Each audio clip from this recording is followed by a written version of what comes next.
পরিণীতাকে না নিয়ে যাব না মহারাজ। ভিডিওটা মনোযোগ সহকারে আপনি আমাকে দেখবেন, যা ইচ্ছে আশা করি শাস্তি দিতে ভালো পারেন। লাগবে।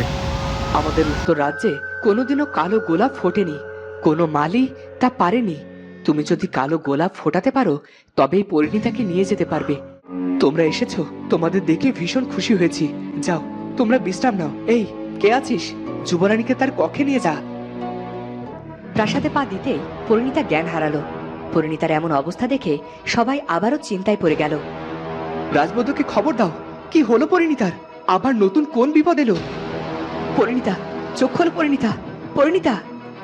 আমি রাজবৈদ্য মশাইকে ডেকে আনতে যাচ্ছি, তোমরা পরিণীতাকে কক্ষে নিয়ে যাও। কি দেখছো রাজপুত্র? তোমাকে এমন চিন্তিত কেন দেখাচ্ছে? খারাপ কিছু হয়নি তো পরিণীতার সাথে?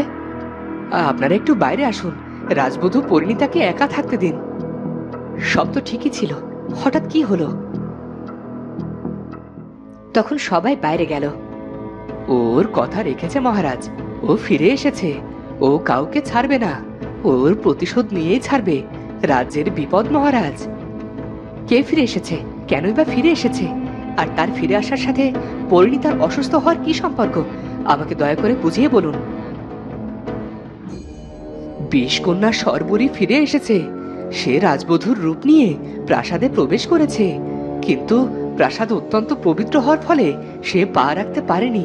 তাই আমরাই তাকে প্রাসাদে নিয়ে গিয়েছি। এবার সে তার তাণ্ডব চালাবে। ঠিক এভাবেই একদিন আমি মহারানীকে হারিয়েছিলাম। জানি না বিষকন্যা তার সাথে কি করেছিল। আমি পরিণীতাকে হারাতে চাই না পিতা, দয়া করে আমার পরিণীতাকে বাঁচান। তার কোনো উপায় আমার জানা নেই। ক্রমেই বিষকন্যার শক্তি বেড়ে চলেছে, ওকে আটকানো আমাদের ক্ষমতার বাইরে। বিষকন্যার সাথে আমাদের কিসের শত্রুতা পিতা? কেন সে বারবার ফিরে আসে? কিছু কলঙ্কিত ইতিহাস মাটি চাপা পড়ে থাকাই ভালো যুবরাজ, সামনে এলেই বিপদ। নারাজ বুদ্ধমশাই, অতীত যখন সামনে দাঁড়িয়েছে তখন ভবিষ্যৎ রাজা হিসেবে কুমারের সব কিছু জানা প্রয়োজন। কি এমন অজানা ইতিহাস পিতা, যা আমি আজও জানতে পারিনি? কিছু কলঙ্কিত ইতিহাস সামনে এলে কেবল দুঃখ বাড়ে, তবে সব সত্য জানা প্রয়োজন। আমি তখন বিহার জয় করেছি, আর তাই বিহারের রাজা নানা উপঢৌকনের সাথে উপহার দিয়েছিলেন পরমা সুন্দরী এক দাসীর। কিন্তু দাসী হলেও সে ছিল সবার চেয়ে আলাদা। উড়িষ্যাতে তখন বিষকন্যা তৈরির প্রচলন ছিল। এই বিষকন্যা কেন তৈরি হতো, আর এরা কি করত? আমাকে তাড়াতাড়ি সবটা বলুন। আমাকে পরিণীতাকে বাঁচানোর উপায় খুঁজে বের করতে হবে। মন দিয়ে শোনো, কথার মাঝে কথা বললে আসল কথার গুরুত্ব তুমি বুঝতে পারবে না। আমাকে মারার জন্য বিহারের রাজা বিষকন্যা প্রেরণ করেছিলেন। রাজবৈদ্য বুঝতে পেরেছিল সবটা, তাই সে আমাকে সাবধান করেছিল। উপায় না পেয়ে বিষকন্যাকে আমি শুলে চড়িয়ে মৃত্যুদণ্ড দিয়েছিলাম। তাহলে তাহলে তো সে বিষকন্যা মৃত। মৃত হলেও সে তার প্রতিশোধ নিতে বারবার ফিরে আসে। আমার রাজবংশকে নির্বিশেষ করতে চায়, কারণ ও বিহার রাজাকে এমনটাই প্রতিজ্ঞা করেছিল। জানি না কবে এই বিষকন্যার মুক্তি হবে, আর কবে আমরা রক্ষা পাব। পিতা, আপনি এদিকটাই খেয়াল রাখবেন। আমি বিহারে যাব। বিষকন্যা যখন আছে তখন নিশ্চয় বিষ প্রতিহত করার কোনো উপায়ও থাকবে। কিন্তু তারা তোমাকে কেন সাহায্য করবে? তাদের সাথে তো আমাদের সম্পর্ক মোটেও ভালো নয়। পরিণীতাকে বাঁচানোর জন্য যদি আমাদের আবারও বিহার জয়ের জন্য আমাকে যুদ্ধ করতে হয়, তবে আমি তাতেও পিছুপা হব না। ওদিকে পরিণীতার শরীরে থাকা বিষকন্যা জেগে উঠেছে। আমি কতদিন পর প্রাসাদে এলাম। রাজগুরু আমাকে শর্ত দিয়েছিল আমি যেন কখনো প্রাসাদে পা না রাখি, কিন্তু আমাকে কেউ প্রাসাদের সাথে নিয়ে এলে যে আমার কোনো দোষ নেই। ছাড়বো না, আমি কাউকে ছাড়বো না। প্রতিশোধ, আমি চরম প্রতিশোধ নেব। বৌরানী, বৌরানী, আপনার জ্ঞান ফিরে এসেছে। আপনাকে কিছু খাবার দেব? হ্যাঁ, আপনি একটু অপেক্ষা করুন, আমি আপনার জন্য এখনই কিছু ফল নিয়ে আসি। হ্যাঁ, যাও। আমিও পরীক্ষা করে দেখি আমার বিষ আগের মতোই শক্তিশালী আছে কি না।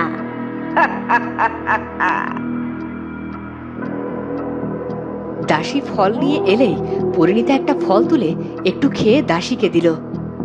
এটা খেয়ে নাও দাসী, তোমার তো শরীর ভালো নয়, সারাদিন কত কত কাজ করো, নাও খাও। দাসী সেটা এক কামড় দিতেই দাসীর সারা শরীর নীল হয়ে গেল, আর সে সেখানেই মারা গেল।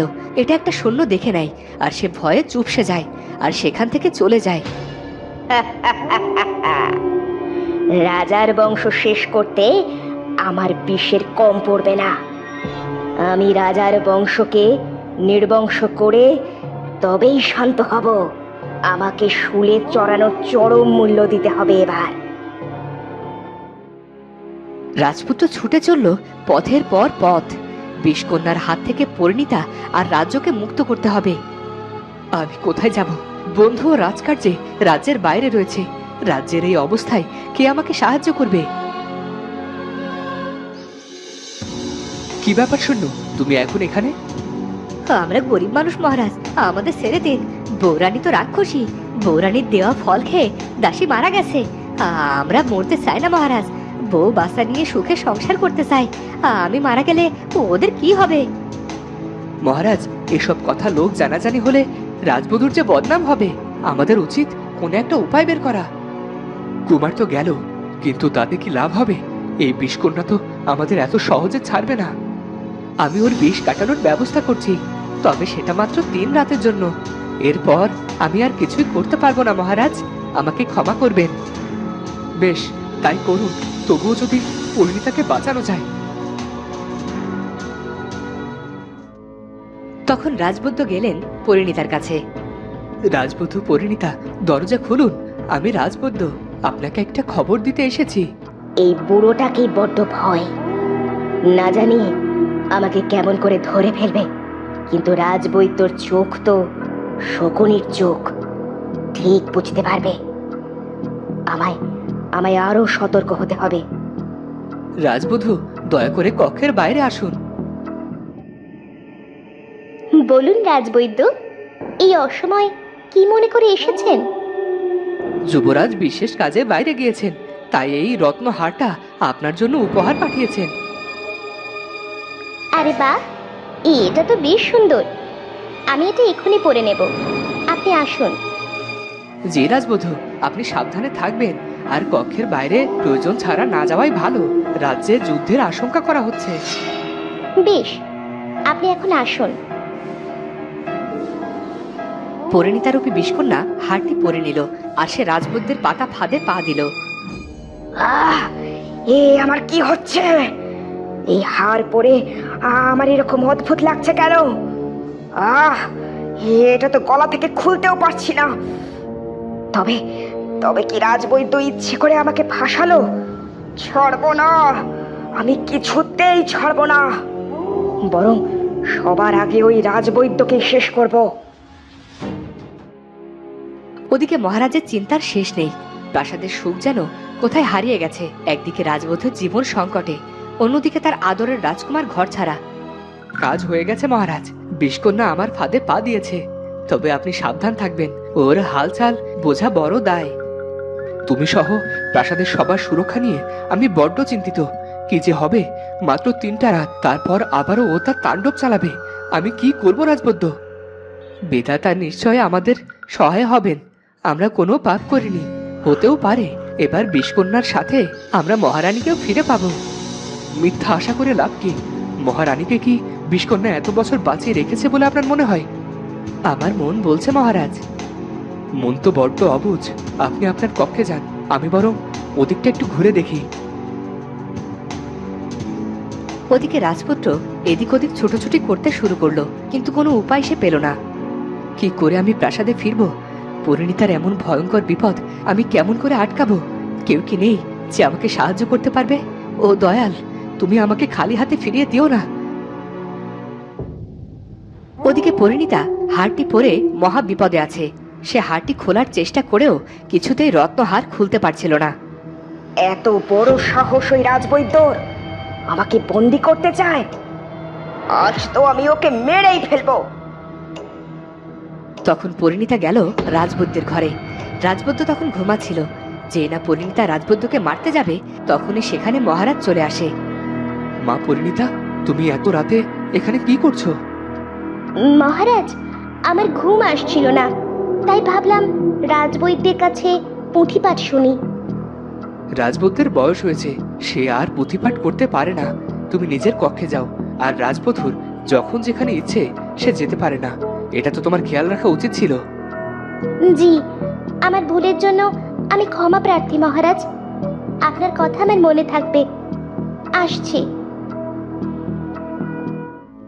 রাজবুদ্ধ মশাই, আপনি একটু সাবধানে থাকবেন। পরিণীতা আপনার ঘরে এসেছিল, ব্যাপারটা কিন্তু সুবিধাজনক নয়। ইচ্ছে করছিল ওই বৈদ্য আর রাজাকে এখনই প্রাণে মেরে ফেলি, কিন্তু কথা তো ছিল প্রতিশোধ নেওয়ার।